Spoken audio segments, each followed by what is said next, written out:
I am at like my first apartment. This is where I took MK home after I gave birth to her. I'm so shook. Okay, this is it. I'd walk in here.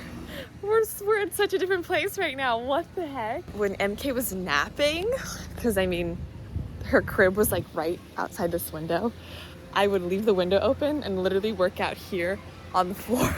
And there used to be a hose right here and I'd use it to bathe the dog. Oh my God. This is crazy. Life is wild.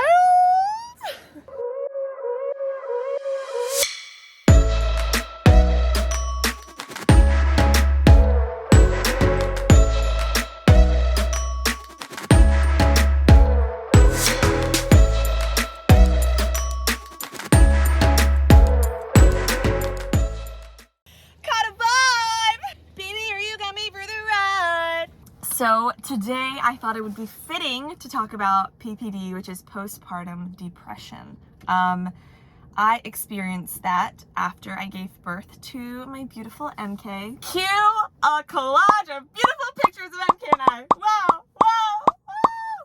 Kat, how could you be sad if you had such a beautiful baby? It doesn't make sense.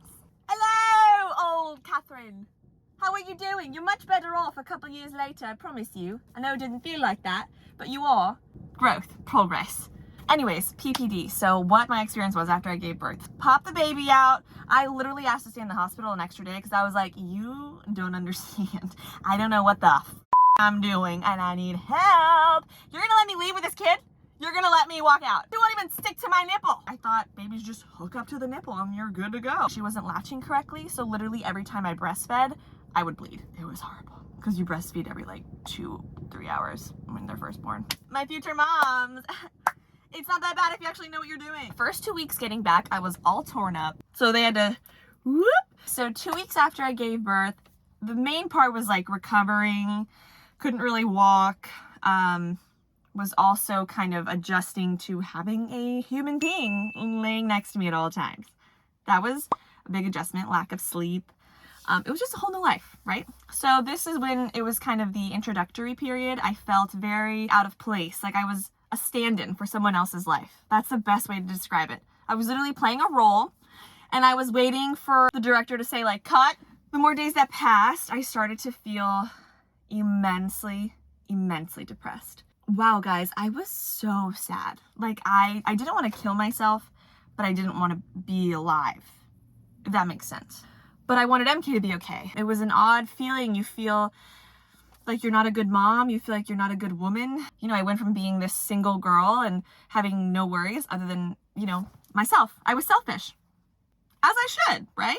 Now I'm worrying about someone being alive. That's a huge change. It's not like a dog. It's like, it is kind of like a dog. That was really hard for me to accept. All of a sudden I was like, I want to go to Paris. I never went to Paris. You could have done this before. Now you want to do it now? Like, yeah, but I can't now because I have a kid. Started losing a lot of weight, which wasn't good because I was also breastfeeding. You burn like 500 calories every time you do a day of breastfeeding. And I was seeing my OBGYN regularly for checkups. They like see how you're healing from your stitches, how everything's kind of, all the organs are coming back to their normal positioning. What had happened was, the nurses, I guess, knew something was up because I'm usually walking and they're like, hey, Barbara, hey, Trish, how's the baby daddy? And then the more I came, the less I spoke. And they like told the doctor, this is what she told me when I got there. And because they have, when you go on your checkups, they give you this paper, right? And it grades your mental health, 1 through 5, 1 through 10, whatever scale. How do you feel today? Any anxious thoughts? Any thoughts of suicide? They go through this whole mental checklist and then you get a score at the end and then the doctor talks to you based on that score. I lied. I don't know if it was my need to accomplish and be like this perfect student and kid growing up, but I put like perfect on all of them. I'm like, no, that's solid. That's a lie, but it looks good with a perfect score, doesn't it, doc?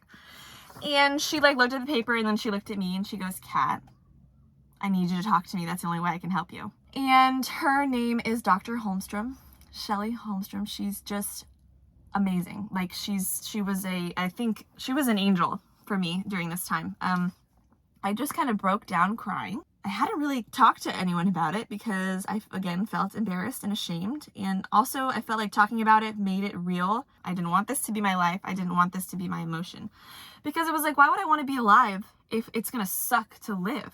And we set up a therapist. We tried medication to see if it would work for me. Another thing that moms experience, this mom shame when you're taking medication. I ended up taking Prozac, 20 milligrams we started on. After like 2 weeks of taking the Prozac, I really started to feel like myself. I just wanted to experience life again.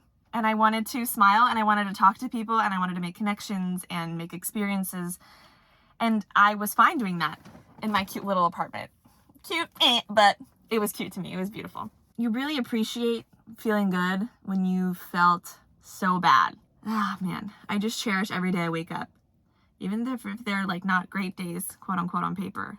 I'm alive, and I am happy to be alive, and I want to be alive. I know it was something I took for granted. I heard about postpartum depression, PPD being a thing, and I was like, when I have a baby, I will not be depressed, because that sounds so awesome. I feel like everything in life that I've ever judged, life has somehow found a way to bring it back to me. And then I experienced it in full force. So be careful what you put out there, because I feel like the universe teaches you lessons, and that was one of my lessons. And I always underestimated the pain mentally of that. I was like, okay, how bad can it be? Suck it up. Like, go work out, go eat healthy, you'll be fine. It's not that. When you lose that will, the whole perspective shifts in everything you do, in every single thing. After I spoke to my doctor and my therapist, I started speaking about it more to close friends and family. And also that kind of came with, I think, the medication. It helped me get out more again, feel that spark for life, that I feel alive again. Mwah. But yeah, I think what really helped me the most was being honest and not ashamed, and talking to people that knew more than me in order to get help, and then being open and venting to people I trusted to help me understand also internally. I feel like that's a great way for us to have a little more self-awareness when we can talk about things with people we love and trust. I hope this helps any moms who are going through this, and also anyone who is experiencing any kind of mental health like depression. I can only imagine what other people go through who don't have that support system, who don't have help. Oh my God, I think that's the girl that lives in my apartment. She's walking behind me. Should I say something? Oh, is she pregnant? What was I saying? I lost track of my thoughts. But yeah, so I hope this helps someone. It would have been nice for me to know a little bit about this while I was going through the pregnancy process, and after as well. I would have gotten help months sooner. And yeah, I love you guys. Thank you so much for watching this. I hope you feel a little closer to me, maybe. We're going to the old apartment. I say we make a stop at the hospital. Okay, so at the hospital, it's literally across the street. This building, this is where I would walk in and go to my checkups and be on the 6th or 5th floor. And then over here, under this little blue archway, this is where I went home with MK, and then this is where I came in when I was gonna get induced and they were gonna admit me into the hospital. It's so crazy being back here. Fun fact, my epidural did not work for my body. I don't know why. So the last like hour of labor, when I realized I was gonna have to actually feel the pain, I was like freaking out. And my brother passed out. He's like my best friend, so I needed him there, but apparently not, because he was useless to me in that moment. But I digress. Good times. Crazy.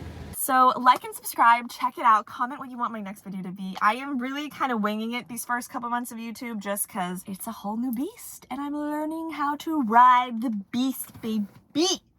But yeah, I love you guys and thanks for being here with me. I appreciate you more than you know, and have a great day. Bye.